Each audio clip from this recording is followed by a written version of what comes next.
أعوذ بالله من الشيطان الرجيم بسم الله الرحمن الرحيم رب اشرح لي صدري ويسر لي أمري واحلل عقدة من لساني يفقهوا قولي. Assalamu alaikum wa rahmatullahi wa barakatuhu. My dearest brothers and sisters, thank you for joining us for another episode of Real Talk. I am your host, Reem Khan. Tonight we have a special episode. It's special for two reasons. It's a mega episode because it's the largest group of panelists that we have, and we have an incredible lineup of speakers today, which I will shortly be introducing. And another reason why this is a special episode, it is a heavy topic and an intense topic, but this is the last episode that we will be running for the month-long campaign that NZF has been doing for the family and domestic violence issue in our community. As you may be aware, NZF has been working heavily in the space of family and domestic violence, and while we see a lot of progress in the Australian community and in the Muslim community as well, there's still a lot more that we need to do. So today we're going to really look into the gaps. So what are the victims still struggling with? What is our community still lacking? And finding ways to affect some positive change. Last week, Brother Faraz hosted an NZF episode addressing some of the topic of DV, but through a segment of our community who felt like their voices were not being heard or that the discussions did not accommodate them, so the brothers. Today we're going to be looking mainly at the victims and how the community is addressing their needs. As you may know, NZF is the organization behind all of this amazing work that's been happening. NZF is the leading Muslim NGO responsible for collecting and distributing zakat in Australia, but it's been doing so much more than just collecting zakat money. NZF is involved in many different programs, and it partners up with different organizations and different individuals helping to really address some of these issues our community faces. So I'm going to introduce our lovely panelists that we have. We have an incredible lineup of speakers today. I'll start off with Sheikha. You're sitting next to me, so I'll start off with you. And you're no stranger to Real Talk, mashallah. You've been on, I think, 3 episodes now. So Sheikha Jamaal, she is an esteemed teacher and leader in our community, formerly studied and qualified to teach both Sharia and Quran, currently teaches in our community and is turned to by many sisters in their struggles and problems. Next to Sheikha, we have the lovely Ramia, Abdo Sultan. She's a very well-known, loved and respected member of our community. She's a lawyer and a da'i. She speaks widely and mentors young people in our community regularly, comes across instances and cases in family domestic violence in the context of her work. We have next to her, first time on Real Talk, welcome Hana Zarour. She is a psychologist with many years of experience who is deeply involved in helping victims of family and domestic violence overcome the impacts of DV and shape their lives in the aftermath and the dreadful challenges it creates. And next to Hana, we've got Sister Rahmah, which you may remember we had a special one-on-one episode with Rahmah. Rahmah is a survivor of family and domestic violence. She is an advocate for Muslim women's Islamic rights and is passionate about educating young girls of their Islamic identity and worth. So starting this topic, as I said, it is intense. So a bit of a trigger warning for everyone. If you do feel like this might be a bit either confronting or distressing, just please keep that in mind and just turn it off whenever you feel like you might need to take a break from it or reach out for some help. But inshallah, we really hope that, with the wonderful speakers that we have today and with the questions that we're going to dive deep into, that this is something that will be very beneficial for our community. The topic is Beyond Gender Wars, Solving Domestic Violence in the Muslim Community. And as I had mentioned before, we're going to look into looking into the voices of the victims and then also the voices of people who work in this space to find out how we can what more needs to be done in this space to actually solve this problem. So sisters, first of all, welcome all of you. Jazakallah khairan for being here today. How are you all feeling? Nervous or excited? Well, yeah. I think for me, it's more, am I going to give this segment the rights and, the responsibility of saying what's right and what's needed to be said, actually. Yeah, that's right. That's why there's a little bit more nerves, I guess, in this particular topic, because you really want to do it justice. Inshallah, we do it justice today. May Allah reward you all for being here and make this benefit to all of you who are watching at home. Amen. So the first question, I'm going to ask this question to all of you because I think it's something I'd like you all to address, and you can take turns answering it. Whoever wants to answer it first, just put your hand up. So to begin with, I want each of you to give a quick summary of the experience that you have when it comes to family and domestic violence. So how have you been impacted by it? The DV situation in our community, have you been personally impacted? Is it your works that you're involved in? Basically tell us, why were you selected to speak on this topic here today? Who wants to go first? Okay, sure. Okay, Bismillah, alhamdulillah, wassalatu wassalamu ala rasulillah wa ala alihi wa sahbihi ajma'in. So basically, for myself, alhamdulillah, obviously, I think most of us understand that when it comes to issues like domestic violence, the religious leadership is often sought out as a first resort. Like, people want to know, what are my rights? Where do I stand? This is happening to me. So I guess, with my role in the community, that's obviously, that's a role I've had to play. Sisters have reached out to me, and sometimes there's very intimate details they want to share, which is very difficult sometimes for them to maybe share with a male sheikh, So that's basically my role. Like, I try to, have a look at what's going on with them, try to help them, give them links to where is best for them to go to, and give them some guidance on, like, according to their situation. Yeah. On that, how frequently would you get sisters coming to you for this particular issue? It's quite regular. Quite regular. Yeah. But we've got to remember that they are divided up among a lot of people. There's a lot of people that they do seek out. Depends on who they go to. But inshallah, we hope to see a reduction as time goes by, bi'idhnillahi ta'ala. But I think the most important thing is getting the information out there for everyone to know where to go. I think this is one of the biggest struggles for a lot of women. We're going to go deep into that today, inshallah. I think, like you mentioned, that's a really important thing we need to address. That where do these women go, and how we've got to make sure they go to the right places as well. That's right. Ramia, what about you? How are you affected by this topic? So obviously, we tend to have a lot of clients who do reach out, and unfortunately, most tend to be females. And the reason why they do come to us, or me specifically, is because there's that sort of connection. I'm a female, I am Muslim, and I think it's very important though that we do make it very clear that DV and family violence is not an exclusively Muslim community issue. It's across all communities.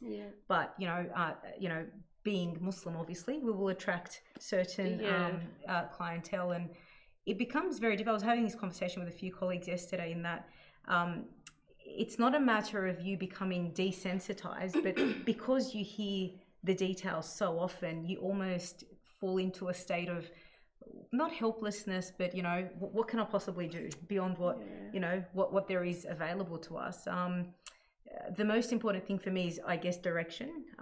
So apart from the legal standpoint on these issues, is where can you direct victims to seek out the necessary help? I think that's really important.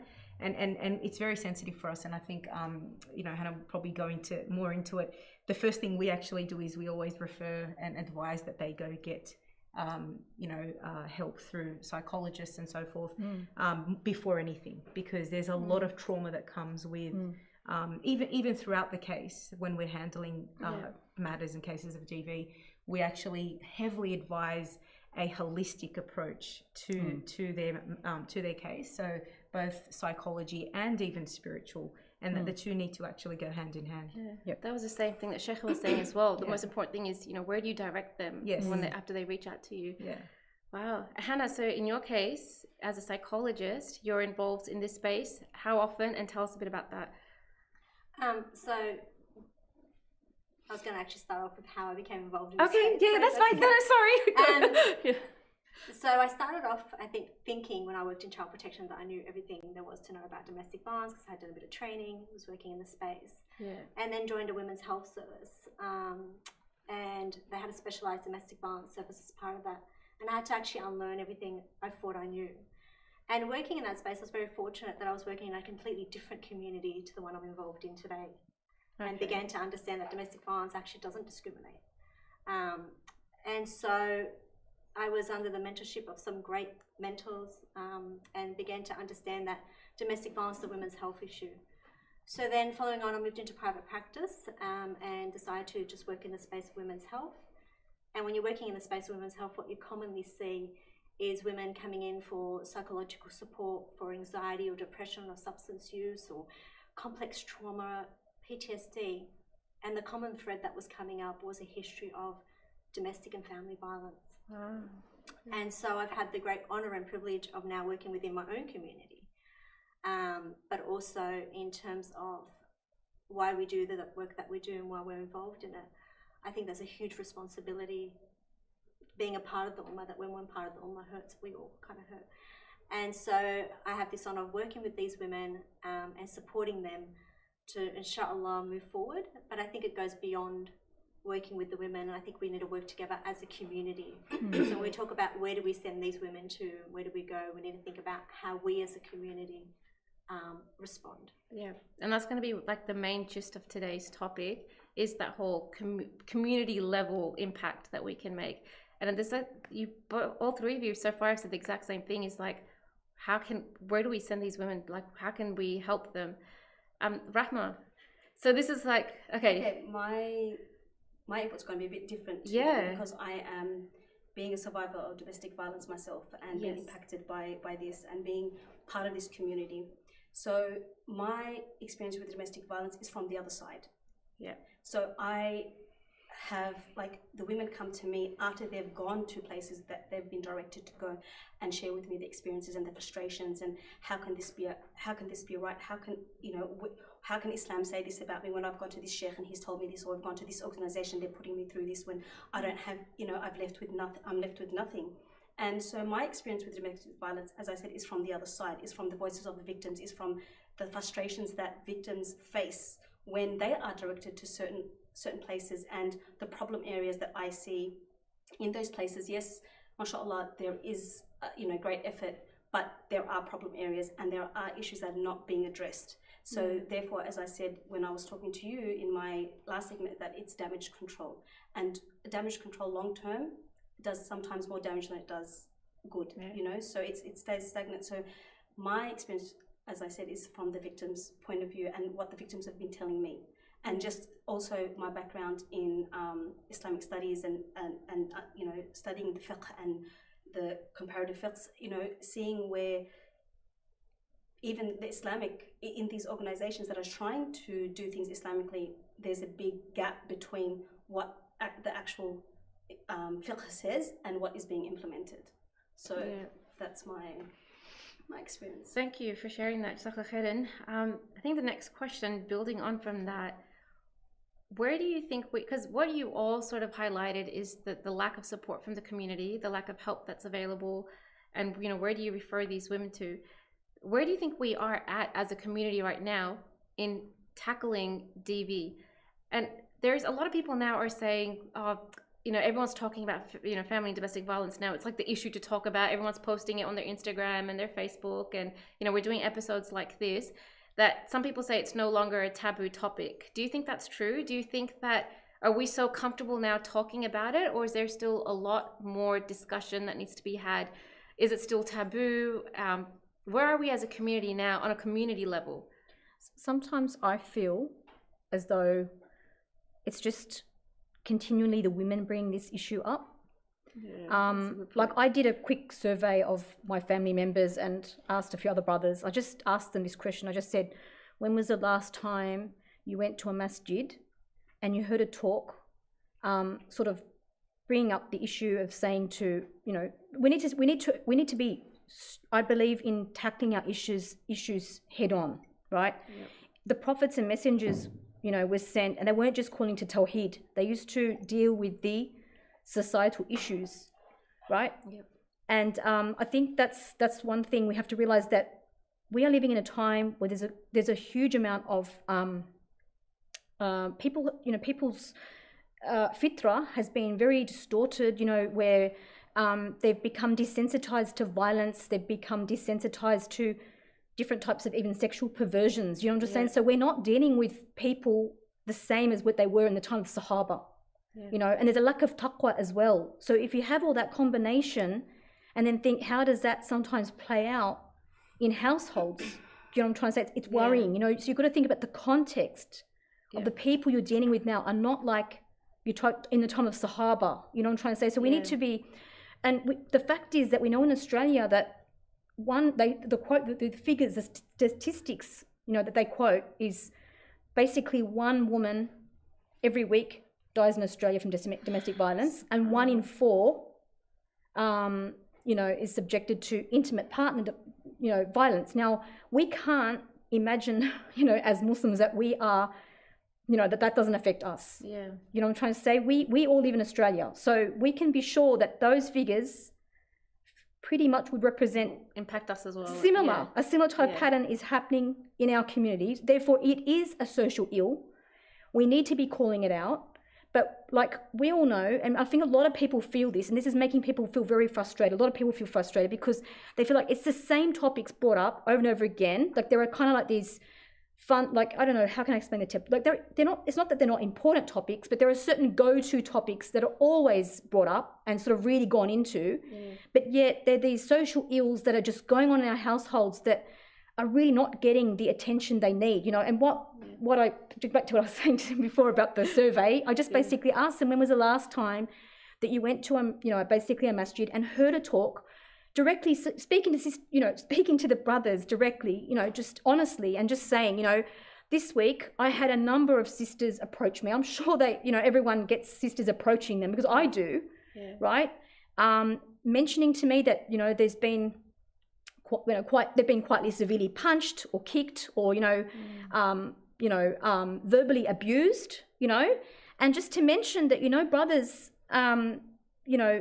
we have to realize that, dhulm will be dhulmat for us on Yawm al-Qiyamah. Like if you oppress someone, if you transgress their rights, this will be darkness for you on Yawm al-Qiyamah. So the thing is, we're not doing justice to our brothers if we're not reminding them also, what I'm trying to say, of these things which are going on in the households, which are, a lot of them is hidden. So you're saying it's mainly the sisters are talking about it more. But I feel like the sisters are talking about it, but I feel the sisters are forced to talk about it because I don't feel it's enough. It's not enough is being said, and we really do need this message to be said more frequently. And by the way, just to go back, so when I spoke to my family members, and like they basically told me that the only lessons they've really heard are just general topics. What I'm trying to say, but not really hitting the issues on the head. And I think that is very important. This is what, like, Allah Ta'ala in the Quran says, فَذَكِّرْ فَإِنَّ الذِّكْرَى تَنْفَعُ الْمُؤْمِنِينَ. Like, remind the believers, because the reminder benefits the believers. At least you give the brother the chance, the reminder that he may change. He may change his, his way by hearing that reminder. It's that constant education. Rather than we talk about all these other issues. I'm not saying that other issues are unimportant, but I'm saying the fact that we have such a big issue with this in this day and age, and in this country, we know. Therefore, it is going on. We can't ignore it. We can't afford to be ignoring it. And I'm sure they see it. That those who are dealing on the ground are seeing these cases come in. But it's still not spoken about. Not enough. Not at all. And I don't think the topic's actually taboo. It's taboo in a sense that it's not clearly defined in circles. And I think when we're talking about DV and family violence, definitions become very important. So it's not just as extreme and blatant as physical abuse. It's actually beyond that. It's financial, it's emotional, it's also spiritual. And the other aspect, I think that, this is just, I guess, on the ground, when you do see women, because ultimately women are the primary victims, openly talk about it, they're somewhat termed feminists perhaps, or they're a bit too extreme on the women's rights side, that that's the taboo element. Like, I think what's really important is as a community we need to start defining what DV and family violence can actually look like. And just again for the record, and we could probably expand on this, victims are not always just exclusively the women. Children are ultimately the collateral, and they're also direct victims in most of these situations. And in fact, we come across these situations quite often, and the details are horrific, especially when we're served with a police brief, evidencing all the details of what goes on inside of a home. It's horrible. So it's not that the topic's taboo, but I think there's a misunderstanding or an intentional ignoring at times of what the definition of DV is. And also we have to be very careful to understand that this, again, I make this very clear, it's not a Muslim issue. I would actually like to term DV and family violence as a cultural issue, because what you see happening, whether it's within the perpetrator's context and so forth, is everyone comes with their own cultural baggage, right? And may sort of present their actions and so forth under the banner of Islam and whatnot. But you see that, anyone from whatever background could be completely okay having grown up somewhere and witness this particular action time and time again as being normal, when in fact it's not what Islam says. So we have to be very careful that, just going back to the notion that Islam is perfect but Muslims are not. And there's a lot of cultural baggage that comes with this topic as well. That's right. I think there's, in terms of, are we talking about this enough? And like Sister Ramia said, it's about the definitions, but also about the language. The fact that we had to label today's topic gender wars to get the viewership that we wanted, because just talking about it from a frank perspective wasn't going to kind of build and extend out to the audience that needs to actually come on board. It says a lot. If we're having to play with the language to be able to openly have these discussions and to kind of, scuttle around the issue and tippy-toe around something that is oppression. And when we're talking about oppression, so for example, we're talking about Israel and Palestine. We're not tiptoeing around the issue. We're not trying to create sensationalist headlines or use this kind of this language, this polarizing language, to get people on board. So I think language is very important.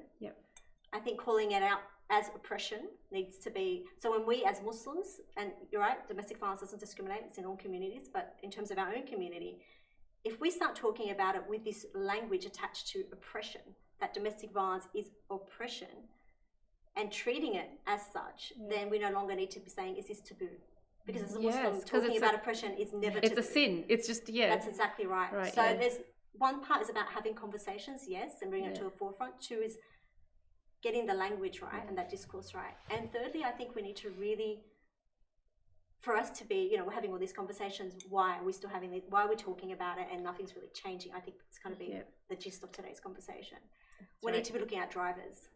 What is driving domestic violence in our community? I mean, we could talk about all communities, like I said, as a cultural issue at times, but there are multiple other drivers, and there's some that are actually unique to our community. Just adding on to what Hana said when you mentioned drivers, and for me, I'm going to be a bit more specific in, it's not addressing domestic violence, it's not just talking about it, it's who are we addressing it to. And we know that there is certain, the figures in the community and certain people in the community play a big role, right? So my problem is in the way that we are addressing domestic violence is that we're still in the stage of, we don't want to upset anyone. And if we look at the history, the Islamic history of the prophets and of the ulama, they've all gone and when they've said the kalimat al-haq, when they've said the truth, they've gone against their own family, their own community. They've gone, Ahmed bin Hanbal was thrown in jail because he went against the scholars that said the Quran was a creation, and he said, no, it's not a creation, it's the word of Allah. He was thrown in jail. Ibn Taymiyyah, rahimahullah, he went against the scholars of his time when he stood up for the haqq. And the problem is today is that we want to speak about domestic violence, but we still want to airy-fairy and tiptoe around the people that we should be actually directing our words and saying, listen, you guys, it's not the perpetrators. The perpetrators, subhanAllah, when it comes to oppression and oppressors, they say the oppressor cannot oppress if he didn't have people that defended him and justified his oppression. And the problem is that we have figures in the community that defend and justify and brush off, this issue. And we need to start having a louder voice and saying, no, listen, this is, you can't do, this is batil, this is not right. So for me, it's, we're not going to go anywhere unless we're comfortable enough to upset who gets upset with what we're saying. Like we need to just hit it face on. Exactly. And, I think that was the natural concept. What you guys were all saying together was we're actually not having as much conversation, and even if we are having a conversation, it's not being directed to the right people, because I think it is just amongst us women, we're always talking about it, we're the ones that are impacted by it, but we really need to not hit it where it hurts, but you know what I mean, like we need to direct it to people that need to say, it's not to say, okay, this is dhulm. We need to say this is dhulm, and what you are doing and what you are doing, you are protecting the oppressors, and that needs to stop. Because that's what Islam is all about. That's right. You kind of answered the next question I was going to ask. I guess just because you were the one speaking about it, but you can continue to talk, and then everyone else can give their input as well. And that was, so we just talked like from a community level are we having as much discussion? But then also from the level of the victims, do they feel like their voices are now being heard? Like we might be sitting here talking about it, but for people who are actually going through all this, do they feel like the community is doing enough to address it? That even though there are organizations that are helping out, is there enough out there? So explain what they think. A victim myself, and that I deal with the victims, as I said, that they come to me a lot of times when they've gone to certain organizations or certain shul or and they are crying to me. They're crying to me and they're saying, you know, I went to this sheikh and he's told me, you know, go home, you know, have patience, or this is your test, or, you know, let's try to mediate. And the sheikh's still saying that nowadays, like is that go home, have patience. The problem is now that a lot of them now are taking the road of saying therapy, and they're integrating the therapy into it as well, like even like using it as a coercion, a way of manipulating the victim, in thinking that, like saying things like you should go and seek professional help in trying to pinpoint your insecurities and why you can't forgive your cheating husband. Wow. You know, you've got other people saying that, you know, they've got a problem. I find with that shocking. They've got a problem with their reliance on Allah subhanahu wa ta'ala.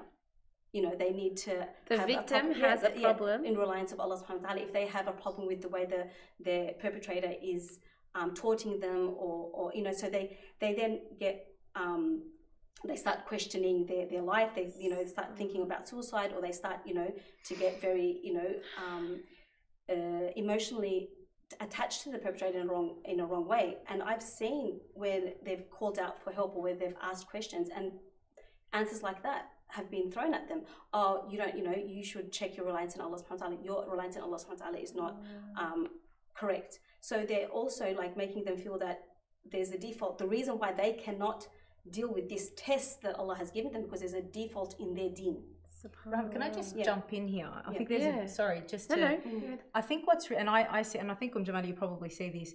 Who are these mashayikh and self-proclaimed mashayikh? Well, no, these are mashayikh that if names were allowed to be mentioned, and it would be, people would be shocked. Absolutely, but from what I see as well, and I see this time and time again.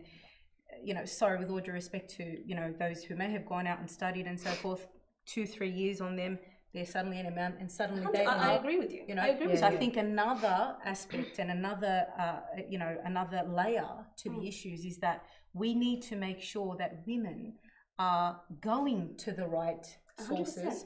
And to the right places to seek help and guidance, because, and I've seen this, I cannot emphasize enough, these self-proclaimed mashayikh and imams that make up their own, you know, fatwas and, you know, opinions and so forth, and they completely, you know, direct victims or even perpetrators in bizarre, you know, directions and so forth. Not at all to blame victims, but what I'm saying is, there are mashayikh, unfortunately, all people of, you know, men, brothers, whoever in leadership or positions of leadership, who shouldn't be there. Exactly. And unfortunately, I think you can't stop them. But we need to equip our community with enough, I guess, education and knowledge to know who to go. I guess that's a tricky point, but we've got a whole question on that particular topic towards the end, because that is actually a very heavy topic, and it's going to be interesting how you all go about addressing that. Sorry, Hana. I think, you know, in terms of women, whether they're feeling as though there's enough support out there. And I think I need to, you know, bluntly say we have an issue where, I mean, these women exist as part of the Muslim society and community. So even if they feel supported by one person, they still need to face this problem that we're seeing time and time again, especially for women that are presenting that have experienced family and domestic violence, where there's been a complete corruption of Islamic teachings, of Islamic ideology, and that corrupted, bastardized version is being used against them. And often it goes beyond, you know, the sheikh who may be a new graduate or not know, or a misogynist, and it goes beyond the offender, and there's a massive system in place where, you know, whether it's their family, their friends, women are facing multiple, I guess, layers of resistance in terms of feeling supported and heard. I mean, so it's easy to kind of go, you know, the sheikh is the issue, or the partner is it's not the issue. share. I know what I'm saying. Even though that is, She does like layers of leaders do have a massive role to play in getting that appropriate messaging out there. Yeah, sure. I mean, kind of, I'll start with there, but I'm just saying in terms of them feeling supported, it goes beyond one person or one organisation. It's layers. It's very multi-layered. For a Muslim woman to get out of her DV situation, the first point is to get a divorce, right? The first point is to get a divorce. The first point is to get out of the situation. Even the information surrounding that and what her rights are Islamically and what is made to believe that that's her only way out is so far away from what Islam says. It's actually horrific.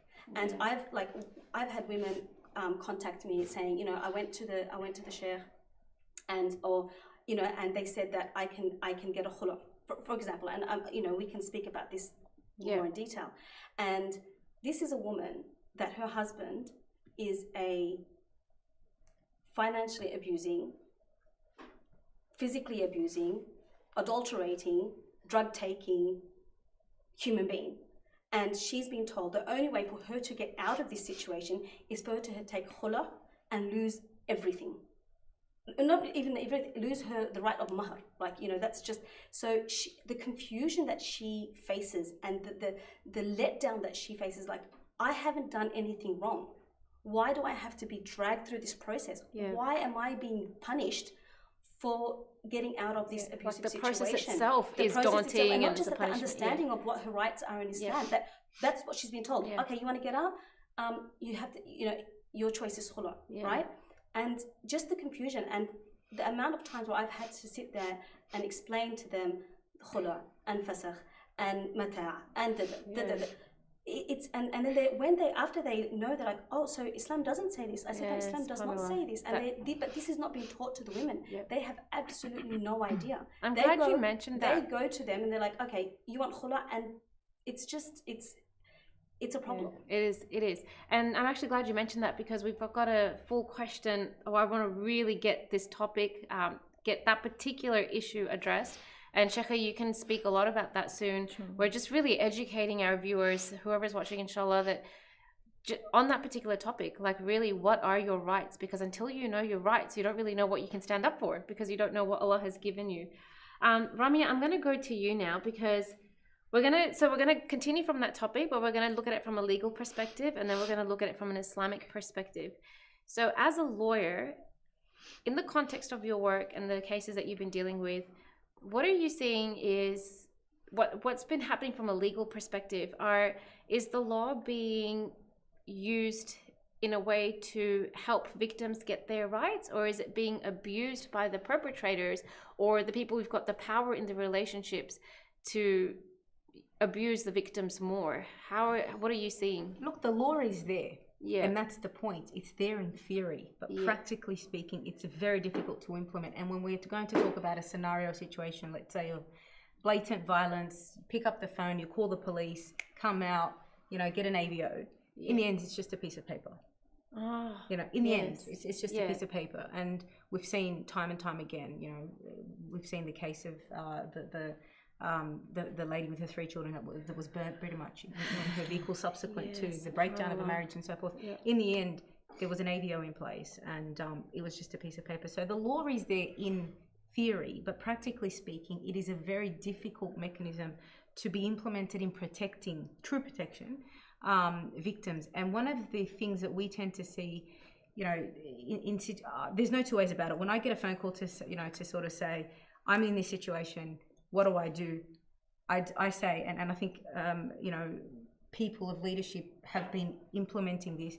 There's no two ways about it. If there is a fear of safety or a threat, you know, of your own life and so forth, and those that are around you in terms of children, you call the police. There's no two ways about it. So if you fear for your safety, you get the police involved. And because of the shift in, I guess, the campaigning around DV and family violence, police have been quite quick. Sometimes too quick in responding to situations like this. But then in the moment, it's great. Then what happens after that is left to the victim. And that's the difficult part. I mean, yes, police are great. They come out, issue whatever they need issued. Then what next? So The other sensitive situation that we have to deal with is I will never be in a situation where I don't know about, psychologists and health professionals, but I can't tell victims, I can tell them what to do, where to go, but I can't force them to do it, right? So that's the other difficulty. You can't force victims. It's like a fear they have that... I think it comes, look, there's so many layers to it, and Hana will probably be able to unpack it more, but I really truly sometimes pin it mainly to financial dependency more than anything. And I find that the only thing that has this particular victim locked into a relationship, yes, her children, but more so, okay, financially, what other option do I have? Especially if, for example, she's a new arrival, she's got absolutely no family here. This person is keeping her alive, keeping her children alive. I have no other option. Where else do I go? Exactly. Rahmah, I know you're dying to say something. No, and this is the point where, subhanallah, in Islam, where a lot of people don't, the main Muslims do not understand the ahkam, the ruling of divorce, right? Yeah. And how, in Surah Al-Baqarah, Allah subhanahu wa ta'ala says, وَلِلْمُطَلَّقَاتِ مَتَاعًا بِالْمَعْرُوفِ حَقًّا عَلَى الْمُتَّقِينَ.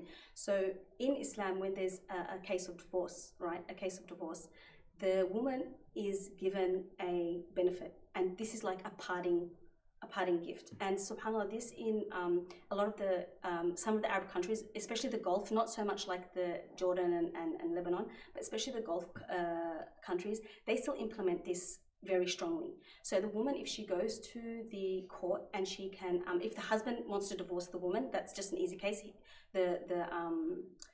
The judge will order him to give her, and based on his wealth and based on his income, will give her a lump sum that is separate to the actual maintenance of the children and the mother of the children while she's looking after them. That's totally different. The mata' is for the woman, right? So if in the Islamic, like in these Islamic courts, if the woman is the one that comes to the court and says and the husband has done anything to actually break the contract of being the qawwam, whether it's financial abuse, whether it's physical abuse, even in like places like Kuwait, and that if he doesn't pray, like if he's not because if they say if you don't pray, how can you be a proper qawwam? So in those cases, if the woman can present the evidence, it's straight away, it's not even a khula, it's a fasakh. If the judge will ask her, do you want to continue the marriage? And then the judge actually then looks into the situation. If there's financial abuse, and I've got someone that has just gone through this in Kuwait. If it's financial abuse, she actually presented bank statements and that how she was paying for things that she shouldn't be paying for, like rent, school fees, blah blah blah blah blah. That she actually transferred her husband money because he asked for the money, and it came up to about nearly over how many years? It came up to 750 Kuwaiti dinar, where the court ordered him to repay her back every cent, and put a court mandated direct debit out of his wages. Okay. So he had no choice. Yeah. Right. So this is what's happening. Like, this is what Islamic law says, right? And also, so if there's a khula, if there's a fasakh, if it's something that it's the contract is annulled, the court then sees, is that payment given to the woman? Is it just as in like a parting payment, or is there compensation? Yeah. Does she need to be compensated for any physical harm or any emotional harm? So that's the way it should be. So what I'm trying to say is that in Islam, the rights are there. Rights are there. Where in this law, and which is, I find the irony in it, because now women are starting to trying to use the law to try to get some of the financial rights, to have some kind of financial security, and they face scrutiny by the community, by the people. Oh, you are double dipping. Also, you are using the law other than Allah's law. The big guns come out sometimes. Kufr bit-taghut. You're going. Tahakum bit-taghut. You're going to other than Allah's law to get your rights, and which is the irony in that is that the people that use that, they themselves have been, because there's no law to implement the Islamic law here, right? There's no law. Yeah. So these people for decades have been hiding behind the fact that Islamic law can't be implemented on them, so they don't give the women their rights. But yet, if the women are using the law to try to get their rights. All these accusations have been put. So I'm going to call them out on their bluff. You have no problem. Your problem is not Islamic law and Western law. Your problem is the women are getting their rights. It's not straight to that. But it's that selective, Islam. Exactly. Right? Correct. So when Exactly. they want, they select. The sisters have to understand one of the things that's actually caused a lot of the it is a causer of a lot of the grief for a lot of sisters as well, is the fact that we don't actually have an Islamic court to appeal to, right? So you understand that if you did have an Islamic court, you had a qadi, you've got, like, that's the difference. So what's happened in Australia is, I just want to give some credit to our mashaykh, because we do have good mashaykh, we do have sincere mashaykh. Because sometimes, just like we sometimes feel when, for example, sisters are criticised, we take it all personally. When we criticise, that certain mashaykh, whatever, for example, they can start to feel it's all of them, when we know that there are some very sincere, trying very hard to change things. Not everybody's in the same, So what I'm trying to say here is what they did to try to overcome that problem, they realized they don't actually have usually someone of that level. Okay, so that's why they started doing those panels, so they can work together to try to do that.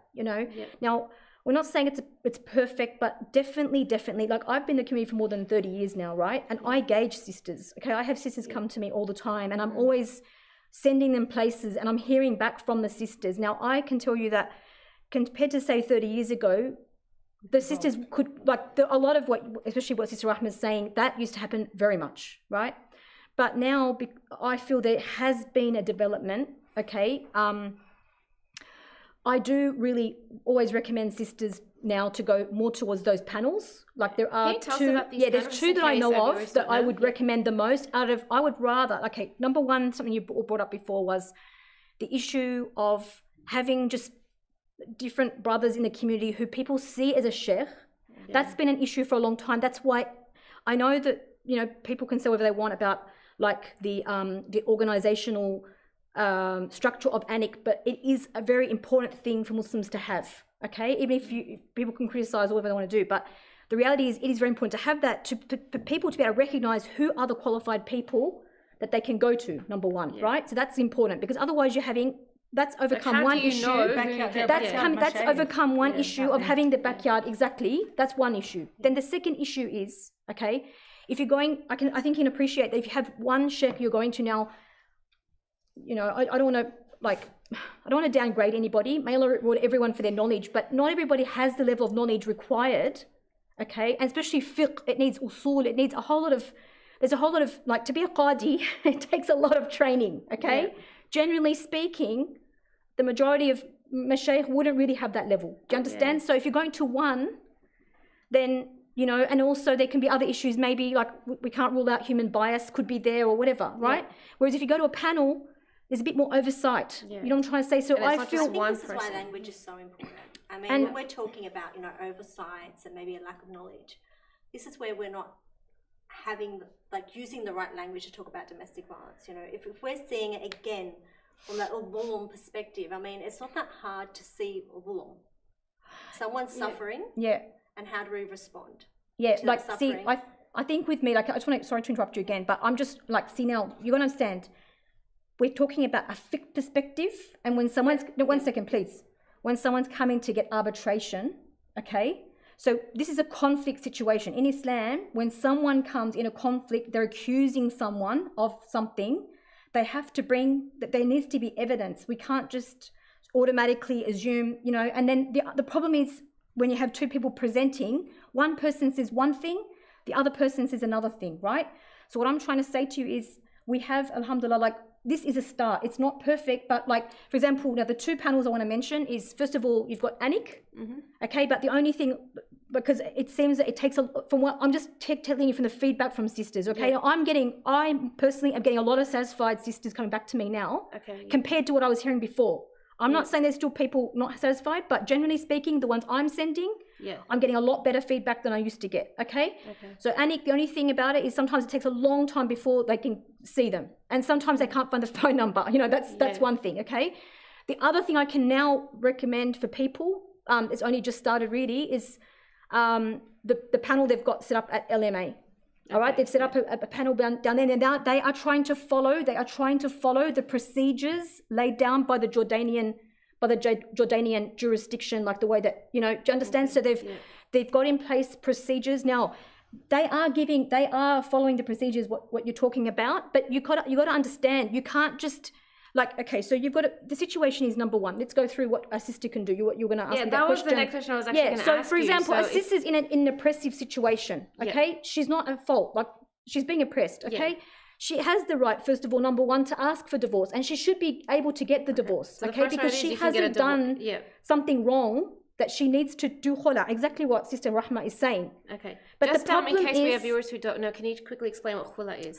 So khula is basically a contract between the husband and wife. Okay. And she says, release me in exchange that I give you back something you gave me. Okay? Now, what is that thing? It can be part of the mahr. It can be all of the mahr. It can be sometimes some madhahib take it. You can even give more than the mahr, right? Okay. More than the dowry. Okay? Yeah.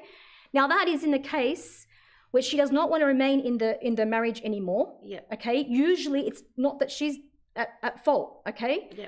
But what I'm trying to say here is, first of all, please let me finish. I just need to finish because I need to explain it because it's important they understand. Okay. So first of all, you go for divorce. Now, a lot of these men, unfortunately, the ones that tend to be the abusive ones, they won't divorce. Like they do exactly what Allah forbade in the Quran. They try to restrict it on the woman to force her to give up her mahr. Do you understand? Now, if she feels like, and she knows that she is not in the wrong and she doesn't want to do khula, she has every right to say, I don't want to do khula because why should I do khula? Why should I give up my mahr? I'm not at fault. I didn't do anything. Like you're the one who's oppressed me. I've done everything I could. Correct. I'm not perfect, but I've done what I could, for the sake of Allah, for this marriage. Mm-hmm. That's when she should take it to the panel. Okay? Because in fact, with divorce and khula, you don't even need to go to a sheikh. It's between you and your husband to work it out. Okay? But when he refuses, and that's what usually happens, that's what's making the sisters have to go to these panels because the man is refusing to give either divorce or khula. Now, for the sheikhs to issue that like fasq, okay, they have to go through a procedure because in Islam, the right to divorce is in the hand of the husband. So you can't just come along and dissolve it. You have to look at the case, make sure, and also because they have to, the point is they have to go through their procedures. Now, even in Australian law, you can't get a divorce straight away either. Like it's actually far longer. Exactly, it's far longer, and actually the process is much longer under Australian law. Yes, I know. Recently, even a sister waited about only 2 months or less than 2 months to get a fasq. They are giving fasq. The sheikhs are giving fasq, but like I said, they have their procedures. Yep. So I just want everyone to understand it is getting better. It's not as bad as it was. Perfect. It's not perfect, but we have to see if we've got. And I think what needs to be done. What I'm listening to, what people are saying, I believe what needs to be done is perhaps where we could do better is if the sheikhs maybe would be a little bit more transparent about the procedures for the sisters, because I feel like it's important we connect. You know what I'm trying to say? Like we need the sisters who've got frustrations to actually be able to connect, with the mashaykh, and then the mashaykh explain to them so that you can understand the processes. Like I'm very fortunate, like my son actually is working on the panel now, at LMA. So I'm getting to understand a lot more about the processes. Also, alhamdulillah, I'm also with Anik now, and when I came to a couple of their meetings, I'm listening to what the mashaykh are saying about the way they're trying to do those panels. They really are trying their best. They're not perfect, but it is better than it was. And and the other thing is too, if you don't agree with the panel at Anik, you can refer it onto the mufti after that. Do you understand? The mufti can also come and have a look at what's been decided. And you've got 3 people on your panel. Do you understand? Okay, yeah. If you're not happy with their decision, you can go to the mufti after that. So that you understand there's processes in place, which is a lot better than just going to just someone, outside of that organization. Yeah. I think most sisters, and that's great, there's been advancements in that area. We still, inshallah, have a long way to go. But I just wanted to make a little point. A lot of the time when sisters are going to mashaykh, they're often not going to seek a divorce. They're going to seek some form of mediation, some form of reconciliation. And it's there that the responses are the most damaging. It's not these are sisters in violent situations? Yes. But can I just step in here? This is the point. Why are you going to mashaykh? in these situations for mediation, because That's cultural. I know, and that's the other point. Our mashaykh are not necessarily they're not counselors, they're not mediators, they're not everything. They're spiritual leaders most of the time, and they can refer on. Exactly. But it's the issue that I'm kind of raising, and just kind of giving sisters a heads up. Yes, that's right, they're not mediators, but if they do go, often what sisters are reporting to me is the responses they're getting at that first point before the referral on is very unhelpful. As in get a divorce. They're not even at that point of seeking a divorce. They're at that point of saying 1, 2, 3 is occurring. Yeah. Help me, support me, mediate, etc. And it's there that it's being problematic, the responses. So perhaps, just while I'm saying that, there definitely needs to be training on referral. Perhaps we need to have a referral hub. But how do you respond to a woman presenting having experienced domestic violence? I think that there is the question. How do you respond to a woman complaining of DV? And I just want to add on, because as I said, the voice of the victims. And what is frustrating me is that what's the point of having a voice of the victims if we're saying, listen, this is what we're facing, this is what we're going through, and then the response is, well, it's better than before. That's still not a good enough answer. Yes, there needs to be more communication. There needs to be more transparency. Just for example, khula. Do you know how many women don't actually understand? They've gone through khula and they actually don't understand. Now, khula linguistically, it means to remove. Shar'an, istilahan, it means to relinquish the man from the asma, the duties, the responsibilities, and the woman is to pay back something. Now, all the four madhahib, they do not differ on the definition and the conditions of khula. They differ on, for example, the rulings of how much does the man have to give. Each madhab is different. Some say full mahar, some say if the man says you don't have to pay anything at all, she doesn't have to. Some say no, even if he says no, she has to pay something back just to undo the contract, because the contract was binded by a mahar, so it needs to be undone with a payment. Okay. Now the thing is that the conditions of khula is la taklif, wala dirar, and wala taklif and dirar. So taklif, sorry, can you explain those? Taklif means they can't be coerced or forced into it. Into the khula. Into khula. Okay. Right? Yeah. Or it can't be a reason of her fleeing because she fears harm. So that is the condition. All the arba'a madhahib have agreed on that. Now, the madhab al-Maliki goes further to that. If a woman seeks khula and she gets khula, and then afterwards, and this is in Muwatta ibn Malik, afterwards, it is discovered that she took khula because she was forced, or she feared her life, or whatever reason, the ruling of khula is overturned. It is she's given a fasakh or a divorce, or the man is to give her a divorce. He is to pay her back what she paid, and the rights of mata' of the divorce, of the benefit of the divorce, is reinstated to the woman. See, Muslim women don't know this. They don't understand this. They don't understand that this is, yes, I'm not saying this because then, it's responsibility of the shuyukh to implement this. No, we know that this can't be implemented, especially in a country like this. But just the mindset, the knowledge that the woman knows that this is the right Allah subhanahu wa ta'ala has given you. Yes, we are in a situation where we cannot implement that right. But you know what? This is what Allah has given you, and therefore this is what Allah will give you on the Day of Judgment. Do you know how effective that is to the woman?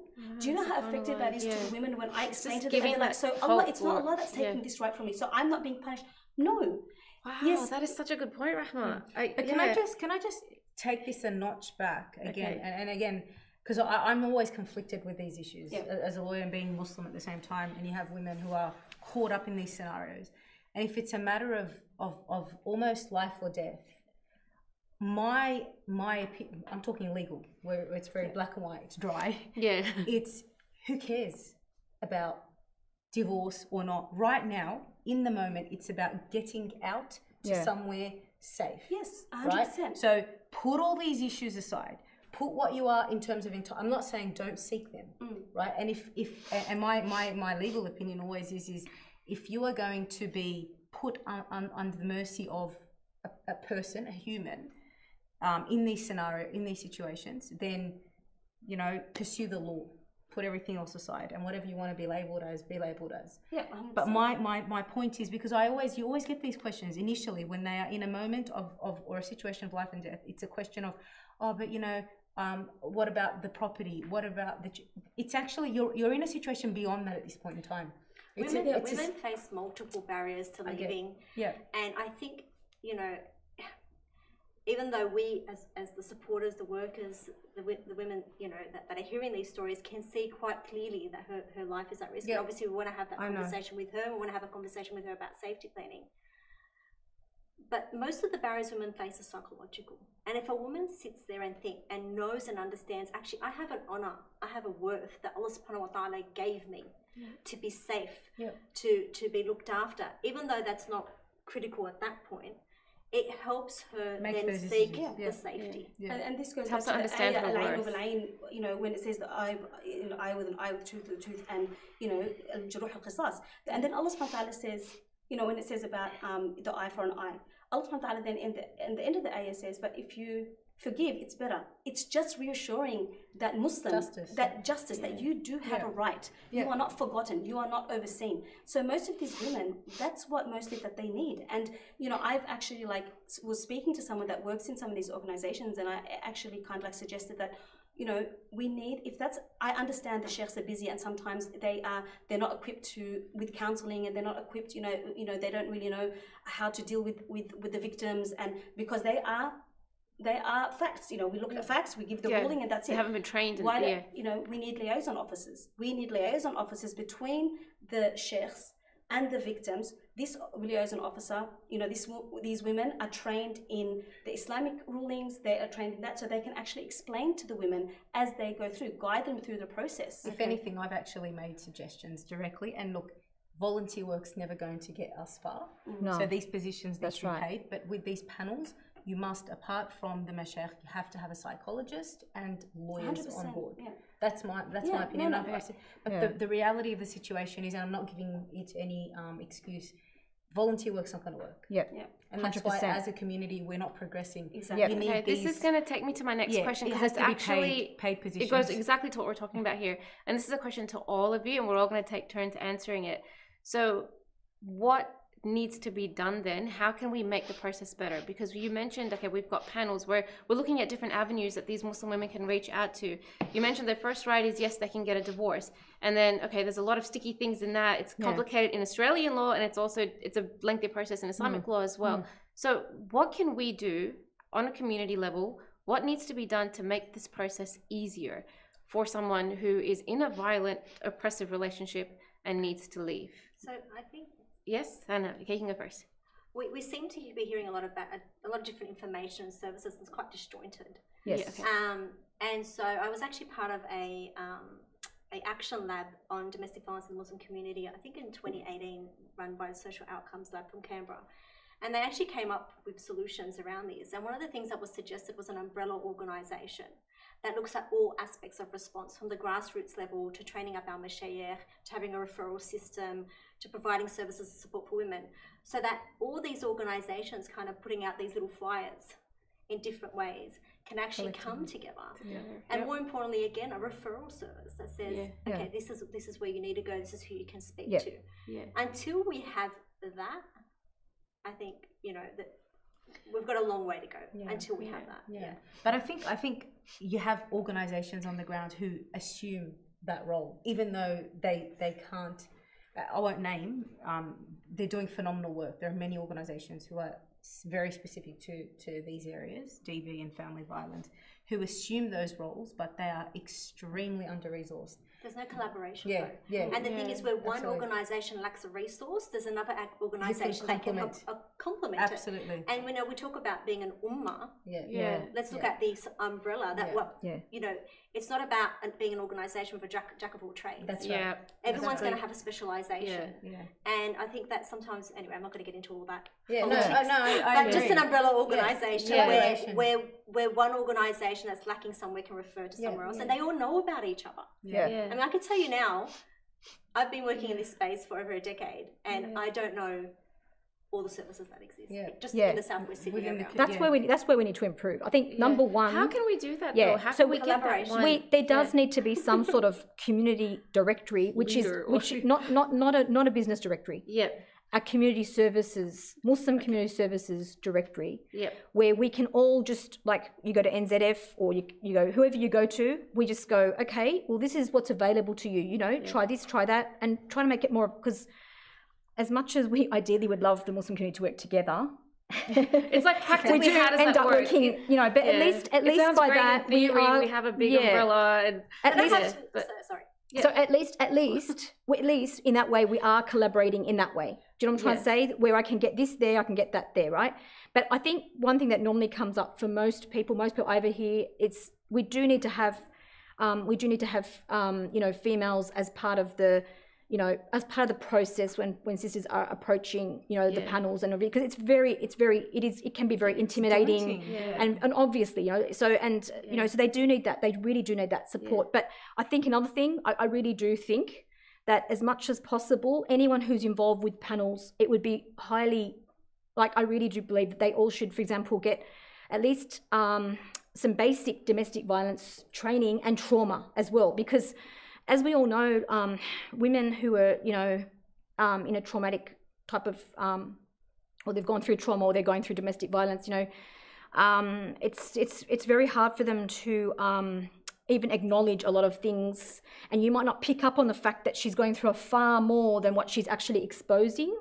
So I think it's important that, you know, just so that they can be a bit more aware of what can be there and why, you know, she might be behaving a certain way, or, you know, I just think it's important, like, if we're at the forefront of dealing with these type of issues, we need to be we need to really be, we need to gain the knowledge of specialists. Not to say we have to become specialists, like, sheikhs should never be. How Hannah mentioned before, we need to know how to respond to these victims. At least a basic response, because we like, sheikhs should never, like, they're not supposed to be counsellors, you know. They haven't been trained that so way. That's right, but at least they have an insight into what is, you know, what could be going on with someone coming along. You know what I'm trying to say? We need to get as much knowledge as possible. You know, even if you look at the fatwa councils that exist around the world, they always bring specialists in to the fatwa council, and they consult the specialists, and they ask them their opinion, and then they base their, you know, rulings upon, you know, taking into consideration those things. I think in order to be able to address the situation, it's actually, what are they addressing exactly? What has been the impacts of domestic violence on the Muslim community, on women? You know, the women's health, you know, how does it impact? A lot of people do not understand the connection between domestic violence and physical ailments, you know, they don't understand that fact. You know, Hana can speak in detail about that. So when we talk about domestic violence and women's health, one study has found that domestic violence is the #1 preventable disease burden for women aged 18 to 44. And so that chomps heart disease, smoking, drug abuse. And so when we think about that, we go, wow, okay, so what does that mean? What is kind of like the burden? What is that? I was going to ask you that next. Lost, like, sorry, say that again. Years of life lost. Yes. And quality of life. Okay, so what is that? How does that manifest? And this is where we begin to see, and you know, it's not uncommon for me, which is quite common for women presenting with domestic and family violence, to have a rap sheet almost of medical conditions, ranging from autoimmune. I mean, yes, there is those psychological impacts such as substance use, anxiety, depression, complex post-traumatic stress disorder, but I'm going beyond that and into the visceral and into the physiological. And we're seeing, you know, and the World Health Organization actually conducted a study and found, you know, an increase in heart disease, autoimmune diseases, cancer. It goes on and on and on. Wow. And so there's a direct link between a woman's experience of domestic and family violence and then what happens and takes place in her body. And then we go, okay, well, look at all the campaigns around smoking. And the messaging around that. Yeah. Where are the campaigns about, you know, domestic violence really for this conversation being a women's health issue, and beyond that being a child protection issue? And I guess I could talk more about that maybe. That's okay. Talk. It's I mean, the effects on children are absolutely heartbreaking. As in children who are witnessing this violence, yes, so it might not be done to them. being treated violently. So, and children don't just witness it directly. Yeah, they could be witnessing it indirectly by seeing the aftermath or having a parent presenting in a certain way, and they all have an adverse impact on this child and on the architecture of the child's brain. So what we're looking at is not only a women's health issue, not only a child protection issue, but when you combine those two impacts, we're looking at an issue for the ummah. You have, two-thirds of the ummah, so the women and the children, I guess at that point we're going to divide it like that, suffering these physiological and psychological impacts that have long-term adverse outcomes. Where does that leave the ummah? So when we're talking about a domestic violence, we're not just talking about, okay, a woman has been mistreated and is oppressed. We're talking about something that decimates the very roots of our ummah. Yep. And then we wonder why we're in the state we're in. Yeah. We wonder why as a ummah we're not moving forward. So it goes beyond what's happening in the home, and it goes to that macro level. Yep. What is happening to Islamic society and what is happening to our identity if we're experiencing, and in Australia, so some studies say 1 in 4. Some go as far as saying 1 in 3. So if you're in a gathering like this, there's always going to be one person that is. Exactly so right. That really puts it into context. We don't have data specifically on the Muslim community that we work in South West Sydney.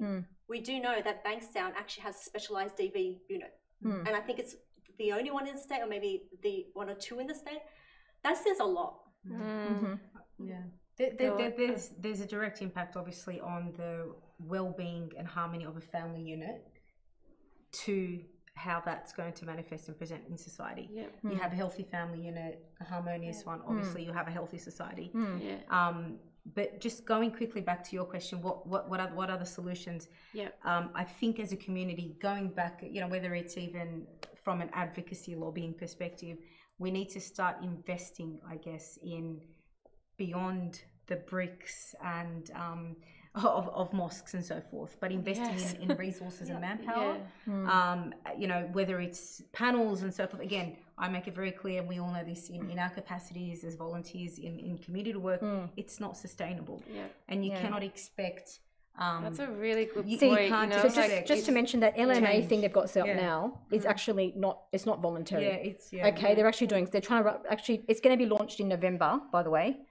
And they are actually doing it as a professional, it's a professional, it's going to be, they're going to start documenting divorces and that, because right now we've got people turning up, telling them that, well, such and such divorced me, and there's no records, and it's quite... And when I compare that even from a legal standpoint, when you have victims of DV or whatever family violence, who are disadvantaged even financially, and they have the option of either going through legal aid as opposed to a private lawyer, the results are hugely different, right? And it's exactly the same. So on a community level, if you're to go, whether you like it or not, we're all humans, and I'm not justifying, the way things pan out, but a volunteer is not going to give something. It just is the way that collaboration. It needs to be not just the organisations and the shuyukh. It needs to be collaboration with therapists, counsellors, healthcare workers. I mean, I'm currently working in one of the drug health services, and the alarming number of Muslim women that are on that list, and 90%, going through the files, reading file by file, 90% of the women are there because they've got a history of domestic violence, or they're either in domestic violence or they're trying to get out of domestic violence. So the connection between their drug use, and we're talking opioids, benzos, as in Valium, antidepressants, and now they're, because they can't sustain that, they're on methadone. So they're coming to get the dose of methadone is alarming. I'm not talking about 1, 2. I'm talking about sheets. I actually have a very sad story about a sister that I was working with, who told me that she would actually take medication prescribed by her doctor, overdose on it, just before her partner would come home, so she wouldn't feel the abuse. And I've had sisters, and I know of sisters who have actually passed away from overdoses. From prescription that we're using to survive and cope with domestic violence. And when we talk about, I guess, just talk about these impacts and effects, and I think it needs to be said, we talk about at least one woman, and this is a trigger warning, but we have to have, I have to have this frank conversation. When we talk about at least one woman is murdered in Australia a week, by a current or former partner, we're actually not even looking at the deaths from suicide, from substance use, from trauma, and the physical effects of trauma. And I share with you a story about a sister who gave me permission to share her story before she passed on. I won't name her name, who, you know, had no kind of predictors, or I forget the word now, indicators for her particular cancer that she developed, except what we know about trauma and cancer. Yep. And she passed away very quickly. The cancer overtook her body. She left behind children. And I remember her saying to me, Hannah, if I get through this, you and I are going to travel around Australia and we're going to tell my story. It's the story of how domestic violence decimated her life.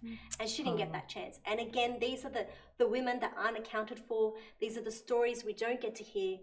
And we look at it and we need to move beyond this language that says, you know, it's an issue between some partners, or it's cause and effect, or this woman just needs to, you know, get some safety. We need to really look at the nuts and bolts of this. And for women experiencing trauma, I must say, you know, just to honour those women out there, the part of the brain that's responsible for making really good, solid, logical decisions actually dims when they're in that flight and fight. Yeah.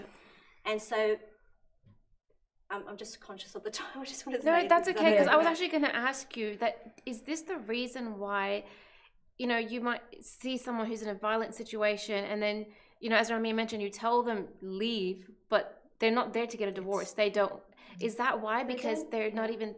Yes. The thing is that a lot of them don't know the Islam, like they don't know Islamically if they're allowed to get a divorce, because they've been told, you know, maybe if you obeyed him more, or maybe if you played your part as a wife more, this wouldn't happen. So again, blaming blaming the victim. And I, in the last 2 weeks, 3 weeks, and this is something shocking, the amount of Muslim sisters that are being told to go back to adulterating husbands that have contracted STDs, HIV.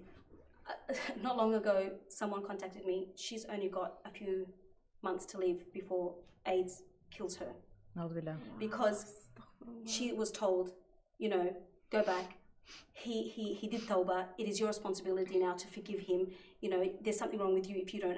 You know, if he's done tawbah, who are you not to forgive him? You know, and then they're just sent back and they're sent back. This is the is this reality. in Australia? Okay, this is in our community. So this is our Southwest reality. Sydney. This is our reality that we are dealing with. We are dealing with a pandemic of not just, you know, the women in violent situations, women that actually are not being given the resources and the chances of leaving, giving misinformation. Yes, we can sit there and say, you know, self-proclaimed sheikhs and things like that. But the fact is that most of us know who these self-proclaimed sheikhs are. So we need to know who they are. We actually need to know who they are. Instead of just talking. I think. Yeah. See, the thing is with that, can I tell you something? What I've done in the past, when sisters have come back to me and told me about something that particular sheikhs have done to them, I've made a point of going to head sheikhs and letting them know what's going on. We need to have this communication. You can't just have these sisters saying these things have happened to them and there's no connection.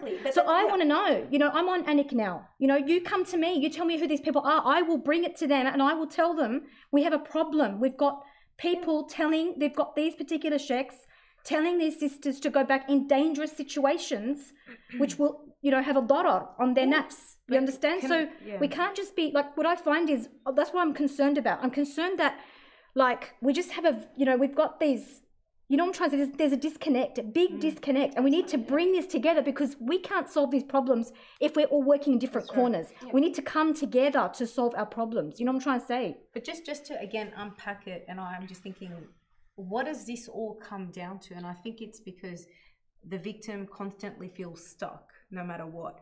And I put it down to all the way, this is me, I just say it's black and white. It's financial independence or dependence. It's beyond, I see it as beyond, because look, can I just say, why are we going in situations like this? What do we expect to hear or to get from a sheikh in a situation like this? I'm genuinely No, I know, but I if a think sheikh, when if we a know- I sheikh, think if it's look, a if big dishonor. Sorry, with Yeah. all respect, because I know Yeah. you're very black and white. Yeah. It's a big dishonor for the women that have experienced domestic violence. Hearing that it's financial, because that's only one. Of Oh no, multiple. I'm not saying it's exclusively that.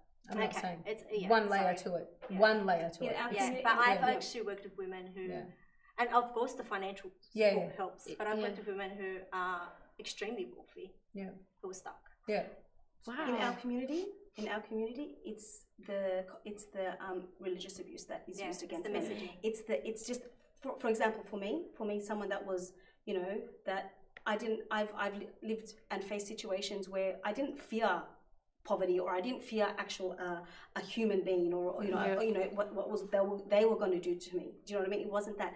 It was the fear that I was the information given to me, or the Islam that was given to me, was that I did not have an Islamic right. That for me, in order to be a good Muslim, I needed to be 1, 2, 3, 4. I was at the age of very young was told, this is, it's your responsibility to protect your honor in the community. Don't ask for a divorce. So for me, it was just that moment in understanding where Islam does not ask this of me, and most Muslim women, I mean, as I said, the voice of the victims, most of them, when they've hit that light bulb moment of what, so I'm actually not doing anything haram, it's like this breakthrough. Absolutely. Do you know talk about that a bit more. Do you know why I say this? And please, it's not at all to offend. It's because the clients that I see are not exclusively Muslim. Yeah, of course. And they're also not exclusively if you want to call it religious, or they may be Muslim, but they're not. So I'm thinking beyond just the Muslim. Look, in other communities, I do get it is financial, it is this, but mostly in our community, it is the religious factor. No, can I say there's another huge factor? It's the spiritual factor. There's another huge factor as well, and that is self-worth factor. If you have grown up believing that you are not worthy, you will accept situations for yourself that other people would never accept, and that is a huge factor. But the religious factor is definitely there. No, but really, from all this many things I've dealt with, the main thing was the self-worth to start off with, because they always believed they just weren't worthy to start off with. So anyone can just say anything to them and they would believe it. So definitely, do you know what I'm trying to say? Childhood trauma does play a role in that re-victimization cycle. But I mean, what's interesting, what's kind of come up, is that there are so many barriers, and to try and pinpoint for it being this or that or whatnot, we're going to get nowhere. Of course. But what we can say is that definitely in our community, spiritual abuse is extremely problematic. And like I said, I was quite fortunate that I worked in a predominantly Anglo-Australian community when I started off my work in this space. And so I can kind of compare the pair, so to speak. And each community has its own particular drivers. But what is one of the main drivers for our community is that in all communities where I've seen the drivers ideas around male privilege, but in our community they use the spiritual texts and misappropriate them and misuse them and completely corrupt them to try and justify that as a Qawam, you are, you're entitled to oppress, entitlement, and you are possessive, and you are, this almost like in a godlike position. And really we need to peel back that layers and say, no, the bear Qawam is an honor by Allah subhanahu wa ta'ala given to be a protector and a maintainer. So I guess our responsibility lies in also raising good young men. That's all preventative understand what that means. It's reclaiming their Islamic identity. And what's happened, sorry. When, Sheikh Jamaal said about self-worth and, yes, and childhood trauma.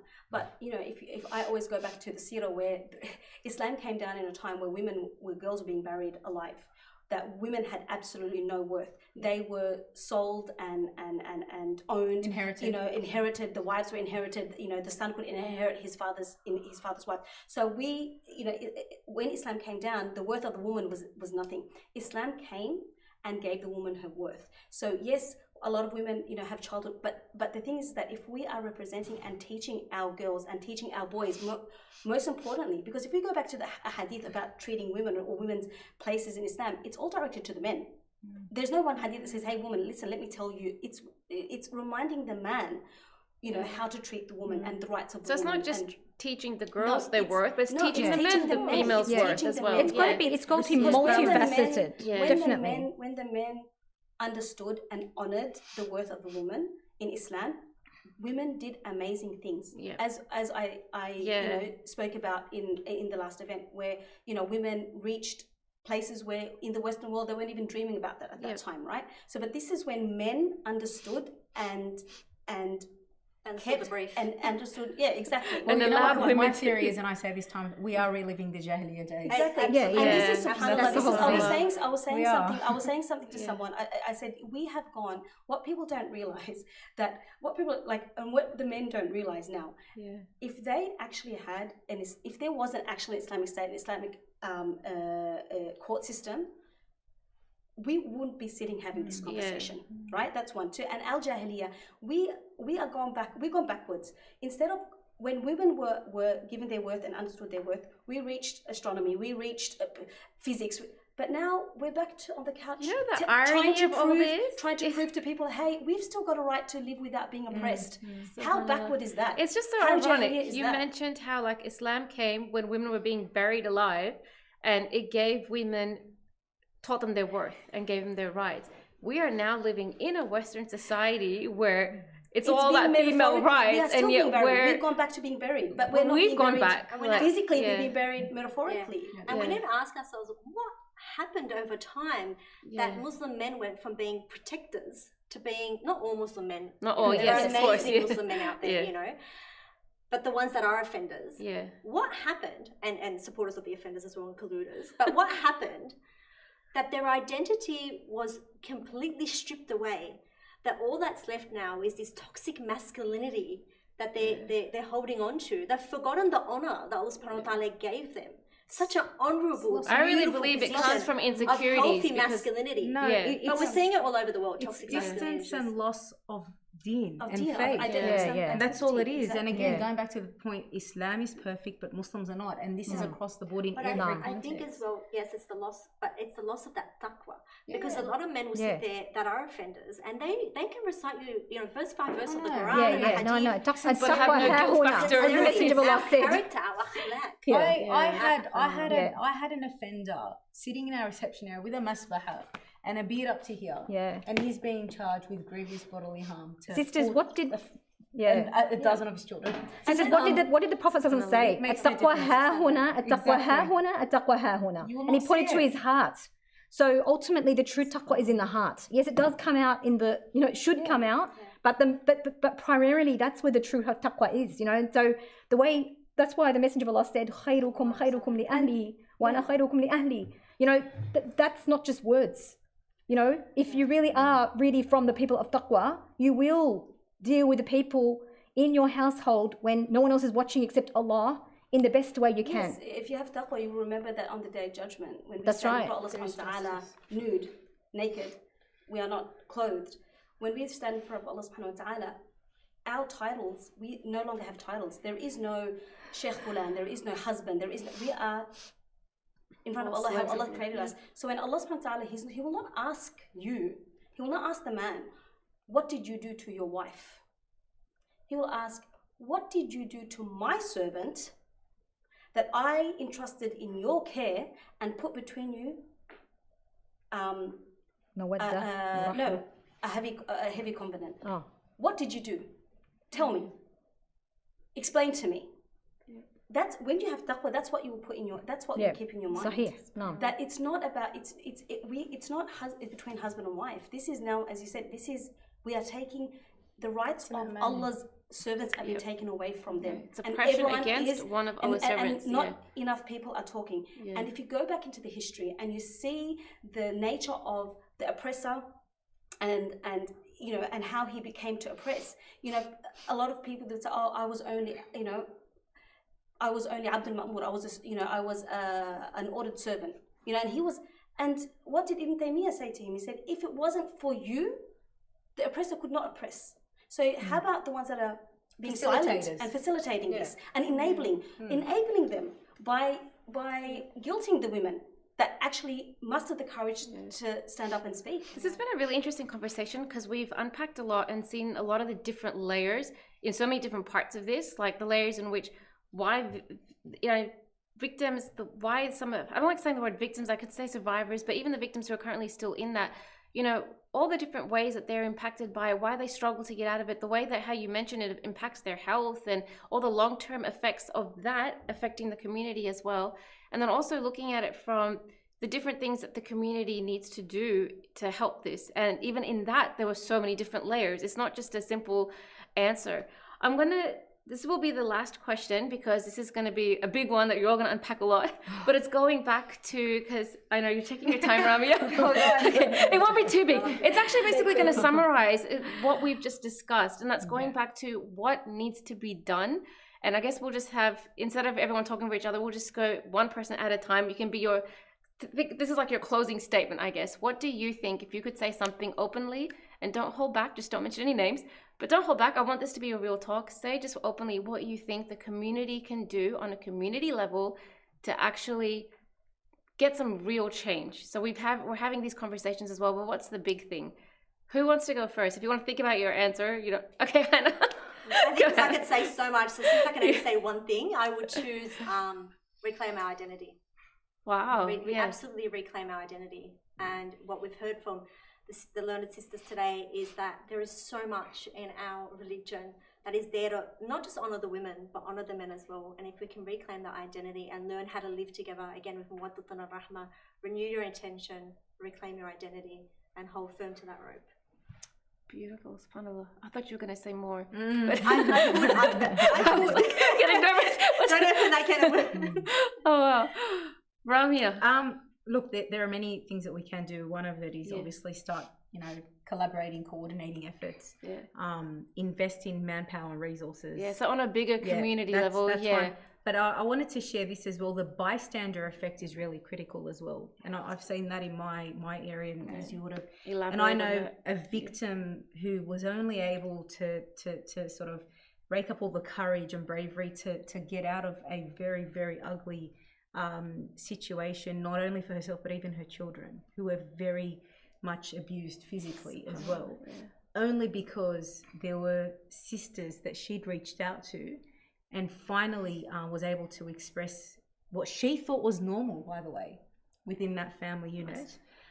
For them to sort of tell her, this is not right, it's wrong. Muslim sisters within the community, this is very dangerous. You need to start in legal terms, building a case for yourself and getting out. And that's what she was able to get out. So that bystander effect played a huge part in allowing her to get out. I know it's easier said than done. It's not something that applies to everyone. But when you do hear of a situation of a particular sister or even a child, you need to acknowledge, I guess, their situation and encourage them.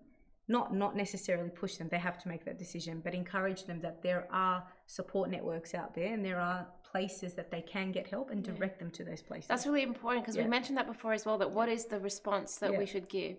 So it is really just hearing them out, the decision needs to be left with them. You can't make that decision. So you can't really fast forward her journey. No. But tell and show even if her. she's in a violent situation, like no.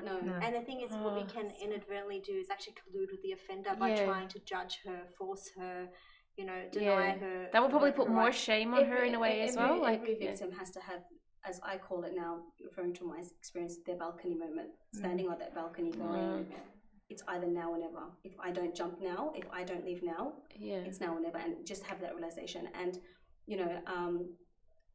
looking back and now when I speak to the sisters that would talk to me, and say, try to tell me, Rahmah, the situation you're in is not, it's even worse than what you're used to. This is in my second marriage. I would justify it. I would justify it in ways, or I would try to, because I wasn't ready to actually acknowledge that I'm in this situation. I'm in this situation, and I'm allowing this situation by, not. And so it was. I had to have that balcony moment. I'll let Jamaal because I. You want to close it off? I just think we need to bring back Rahmah, like the messenger, like Allah Ta'ala says, وَمَا أَرْسَلْنَاكَ إِلَّا رَحْمَةً لِلْعَالَمِينَ. Like the messenger was sent as a rahmah. The messenger of Allah was sent as a rahmah, right, to the alameen. And I feel like we have lost the rahmah with each other. right? We all need to start exhibiting rahmah, as Allah said, as the Messenger of Allah also said, irham man fil ard yarhamuka man fis sama. When you start having rahmah for those on earth, especially your Muslim sisters and brothers and children, everyone, we're all having rahmah with each other, you'll find the rahmah will start to come on all of us. But as long as we are not caring, we're not loving for each other what we love for ourselves, then this is where we, and this is what's causing the, subhanAllah, like all of it, like multi-layered abuse at all different levels, actually. I'm just thinking about that. If that's applied on all different levels, the amount of change that can have. So not just at home, in your family level, from person to person, but even on a bigger community, like from organization to organization, that can go back to that umbrella effect. If we all had rahmah and organizations, work together, imagine the change that we could get. And I just want to say that's what I love about NZF. I think I'm not just saying that because I'm on their show. No, I'm not. I'm actually not. But I really believe in their cause, and I think that we need to learn. This is what we should. This is what's lacking. As some of the sisters were saying before, get away from so much. Like we do have to. Of course, buildings are important, but if you're not looking after the people, you have empty buildings. Yeah, and I think that's what we've got to worry about. And that's actually something I want to bring to the viewers' attention as well. As I had mentioned earlier in the episode, NZF, it doesn't just collect zakat money anymore. It's mashallah, they're doing so much work. Brother Ismail always has some idea, and he's always, mashallah, on the ball with these. There's so many different programs that, I'm not sure if I'm looking at the camera, but there's so many different programs that NZF is running. With the Healing Forward program, they're dealing directly with victims of domestic violence, hands-on help, like giving them places to stay, helping them financially, helping them in, even referring them to psychologists, there's, when you had mentioned the directory, the first thing that came to my mind was like, NZF is sort of already kind of doing that. And even when you had mentioned the umbrella thing, they've got, with all the different official partnerships that NZF has with the different organizations, there's I'm pretty sure Lord Bridge is a partnership, I'm a partner with As Dream Fitness. With all of these partnerships, it's kind of building that community, building that connection, so that when people come for help, it's not just give them financial help, give them zakat money, but it's, okay, we can now refer you to you might need a therapist, you might need some law help, you might even need a trainer, you might helping the person holistically through such a big way. So big shout out to NZF. Allah reward them. I mean, what I want to say and how the community can move forward, and we said about collaboration, we said about the umbrella effect, we said about that. Again, I'm going to come from the other side of the victims.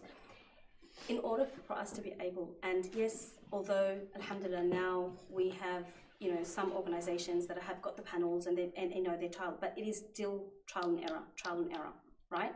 And with every trial and error, you need to be able to sincerely and humbly listen to feedback from the people that have trialed and been the reason of your error, the effect of your error. Okay, so when victims or when people that have gone to those places or that have used those services that have had bad experiences, yes, alhamdulillah, there is people that have good experiences. Yes, I know, but places like the ones that I've referred them to, and I still refer them to. One sister would have one good experience, two sisters have two bad experiences, three sisters have good experiences, so there is bad experiences. We need to allow these, a space where they can actually voice these things without being told, well, you're just ungrateful. This was, it's not, when the Prophet ﷺ, established Medina and was establishing the Islamic State and establishing the society, there was Sahaba and Sahabiyat always coming and telling the Prophet, hey, you're not doing this right, and you're not doing that right, or how come this, or how come that? And the Prophet ﷺ would listen to them and take on board what they're saying. So unless we're willing to do that and listening to the victims more, listening to the therapists, listening to the counselors, listening to the people that are dealing with the victims firsthand, and actually listening to where their grievances are with these organizations, nothing's going to change. We're going to stay stagnant. And we're going to stay on, as I call it, the damage control. For us to be able to go past the damage control, we need to say, okay, what was your experience with, and listen to their, it was this, it was that, because I've heard a lot. And I say, yes, I understand that you've had a bad, but they are doing their best. Yes, even though they come to me, I don't sit there saying, oh yeah, they are doing the best, and, they are. But the problem is there's no one for them to go and and they need their voices heard, and constructive criticism. Because if they try, they're actually being told you're not grateful and this was better than 30 years ago. that doesn't help the victim. Yeah. It doesn't help the victim. That's right. Yeah. Well, Jazakallah khairan to all of you. I know that was the last question, but just very, very quickly, because I know everybody needs to go now. Someone is asking, is there financial support for victims to access the divorce panels because they aren't free? Say that again. Is there financial support for victims to access the divorce panels? Okay, just so you know, the LMA one, they don't charge anything. And you could make an appointment tomorrow, by the way. Yep. You don't have to really wait. You can just ring up LMA and say, I want to go to the panel. It does actually don't. It's free. And from my understanding, just so you know, Anik, if there is an issue, it will not stop you from being able to pursue. Okay. So it's not like so it's not. There shouldn't be. And that's why I encourage people to go to the panels, because other places you might get charged every time you have a meeting. Yeah. You know. Okay. Yeah. All right. Jazakallah khairan. That was a very, very interesting discussion. It was a riveting one because I loved seeing all different, thoughts and ideas and different perspectives. Like hearing it from the voice of a victim, and then hearing it from a legal perspective, and then from hearing from an Islamic perspective, all the processes that you have to go through, you know, dealing with all of that. And then Hana, like so much coming from you from the psychologist perspective. So that I think that was a very, very very beneficial discussion that we had. And I really want to thank you all for taking your time out for being here and for speaking on this topic, even though it's one that it does make you quite emotional and it is kind of heavy to speak about. But may Allah reward you all immensely. It's quite difficult to narrow it an hour and a half. It is very difficult. Make a mistake or upset anyone. So genuinely. Which everyone's trying here to offer what they can. Trying, and I think don't get upset with us. No, the thing that I've learned the most is like how many different layers there is on different layers.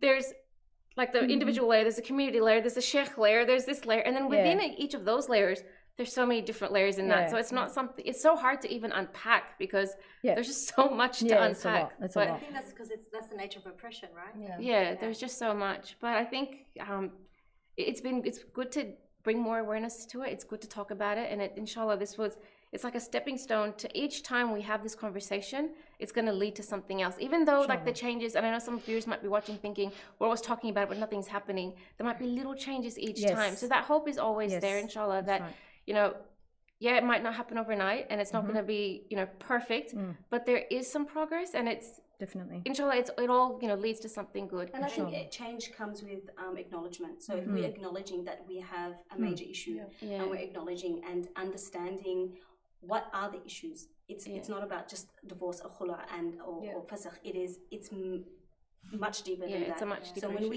when we acknowledge it and then we are willing to understand it, that's when the real change will start happening. And be the change you want to see. I mean, it all starts with us. Yes. Yep. That's right. If you can't change anything, at least you can change yourself. Be the change. Change yourself and change the way you respond as well. Inshallah. No, that's a really good takeaway. I think maybe that's like a takeaway that we take from this. Change the way that you respond, inshallah. All right, Jazakallah khairan, ladies, and to all our lovely viewers at home, Jazakallah khairan. This was a month-long campaign that NZF has been running for the month of September. Every month they're starting a different campaign every month, and they've been working heavily. You might have noticed the social media feeds. There's been a lot of social media feeds on domestic violence, trying to create more awareness and, just giving it the attention that it deserves. The October campaign, we haven't launched it yet, but I'm going to give a quick little plug in. The October campaign for NZF is the NZF Fitness for Cancer campaign in collaboration with Dream Fitness. And that's all about getting the community active, and with the, creating more fit individuals, we are raising funds for cancer, which is another big issue in our community as well.